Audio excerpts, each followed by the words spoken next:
అండి welcome back to another mini vlog. Video చూస్తున్న వాళ్ళు ఎలా ఉన్నారో కామెంట్ సెక్షన్లో నాతో షేర్ చేసుకోండి. సోనుగాడి కోసం చాలామంది అడుగుతున్నారు కదా. సోనుగాడికి పూర్తిగా క్యూర్ అయిపోయింది. ఇంకా మండే నుంచి స్కూల్కి అయితే పంపించాలి. మా మోనుగాడిని అయితే స్కూల్కి అయితే రెడీ చేస్తున్నాను. పిల్లలకి పాలు కాగబెట్టాను, అలాగే రాగి జావ కూడా చేశాను అనమాట. ఇంకా మా మోనుగాడు అయితే చక్కగా పేచి పెట్టకుండానే స్కూల్కి అయితే వెళ్ళిద్ది. చూడండి ఎంత దీర్ఘంగా ఆలోచిస్తుందో స్కూల్కి వెళ్ళాలంటే. పాపం తనకి బాధ ఉన్న వెళ్ళాలని లేకపోయినా కూడా ఆమె వెళ్ళిపోయిద్ది అనమాట. అర్థం చేసుకుంటుంది కొన్ని సిచ్యువేషన్స్లో. మా సోనుగాడైతే స్కూల్కి వెళ్ళే దగ్గర చాలా మారం చేసిద్ది, ఏడిచిద్ది, గీ పెట్టిద్ది. ఇంకా పుండ్లు కూడా కొంచెం పచ్చిగా ఉన్నాయి కదా అనేసి పంపించట్లేదులేండి. ఇంటికి వచ్చిన తర్వాత నేనైతే లంచ్ బాక్స్ అయితే ప్రిపేర్ చేస్తున్నాను. ఎందుకంటే తను లేగడమే లేటుగా లెగుస్తుంది మోనుగాడు. ఇంకా తనని లేపి ఇంట్లో పని అంటే లంచ్ బాక్స్ అంటే తనతోనే పంపించడం కుదరట్లేదు. అందుకే తనని దింపేసి వచ్చిన తర్వాత నేనే లంచ్ బాక్స్ అయితే తీసుకొని వెళ్తున్నాను. ఇంకా తన కోసం అనేసి నేను ఎగ్ ఫ్రైడ్ రైస్ చేద్దామనేసి చేస్తున్నా.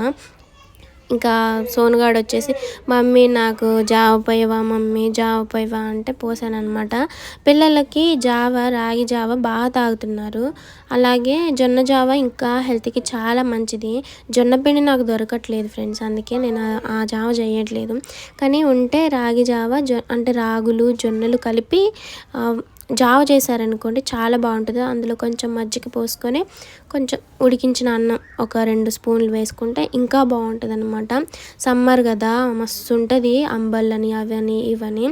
సో మీరు కూడా ట్రై చేయండి. పిల్లలకైతే చాలా హెల్త్కి మంచిది. వెనకట్లా మన అమ్మమ్మ తాతయ్య వాళ్ళైతే 100 years మంచిగా బతికి వాళ్ళు కదా.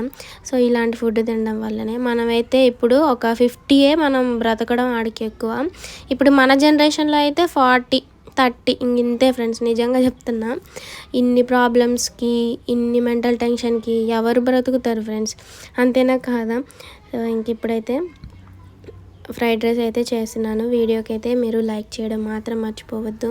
ఛానల్ ఏంటో గ్రోత్ అయ్యే టైంకే నాకు ఇంట్రెస్ట్ పోతుంది. ఇంకా మనకున్న సిచ్యువేషన్స్ వల్ల ఏం చేద్దాంలే అనేసి ఆగిపోతూ ఉంటాను. కానీ ఎప్పుడైనా సరే ఇదనే ఒక్కసారనే కాదు, ఎప్పుడైనా ఛానల్ గ్రోత్ అవుతుంది అంటే ఇంకా బ్రేక్ వచ్చేసిద్ది, మళ్ళీ అలానే అవుతూ ఉంటుంది. సో ఇలా జరుగుతూ ఉంటుంది అనమాట. సో మీరైతే రెగ్యులర్గా చూడండి, అలాగే ఇంకా సపోర్ట్ చేయండి. ఇంకా కాలేజ్కి అయితే ఈ సెమ్ ఇంటి దగ్గర ఉండి చదువుకుందామని అనుకుంటున్నాను. కానీ బుక్స్ అయితే ఓపెన్ చేయట్లేదు. సిలబస్ ఎంత అవుతుంది, ఎక్కడికి అయింది అని కూడా నేను కనుక్కోలేదు. ఇంకా పిల్లలు, స్కూలు, ఇంకా అంతే నా ప్రపంచం. సో మొత్తానికి